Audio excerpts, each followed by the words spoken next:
So is Israel committing a genocide in Gaza? Or maybe not. Listen to Bill Maher respond masterclass to this podcaster on his show.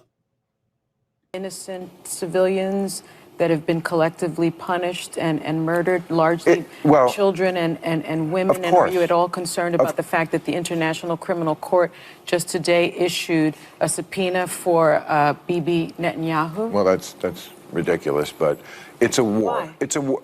Because it's a war, and they were attacked, and they're defending themselves. Now, this is a war. Do you think Hamas needs to be destroyed? This is the question. Yes.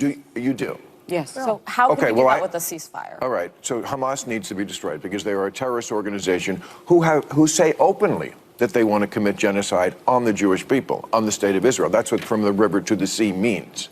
Okay? And they say it very openly. They said, we did this attack. They've attacked Israel 5 times. They've started 5 wars since they were given that land back. They could have chosen to turn that place into any place they wanted to, and they took a lot of money that they took from the international community, and they spent it on bombs and guns and building tunnels.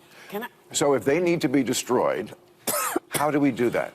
It's a war.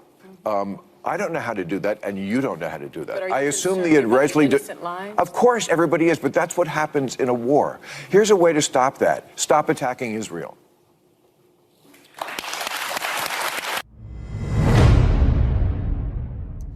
You know, if you don't know how to end the war, then don't start a war. If you make your bed, then you got to sleep in it. This is the reality of what's going on right now in the land of Israel. Yet, amazingly, only Israel is being held to this impossible double standard by people like this perhaps well-intentioned but extremely naive podcaster. When other nations are attacked, they have the right to defend themselves. They have the right to bring their families home and to secure their borders from it happening again. I don't remember anybody criticizing America after 9/11 for doing whatever they needed to do to defend themselves. Nobody criticized the Allies for fighting against the Germans. Yet only Israel is expected to win a war without actually fighting it, to bring back her hostages without dealing with Hamas. They got to play nice. Only Israel is to play nice. Did anybody say that President Barack Obama was evil for having killed Osama bin Laden? Maybe you should have had a cup of coffee with him. Maybe you should have invited him to the White House. Wasn't very nice to send in SEAL Team 6 to Islamabad. Nobody said that. Only when it comes to Israel, unfortunately, there's this tragic double standard. They talk about a 2-state solution. They say that both sides have a point. Yet, what they don't understand is that in 2005, Israel created a 2-state solution.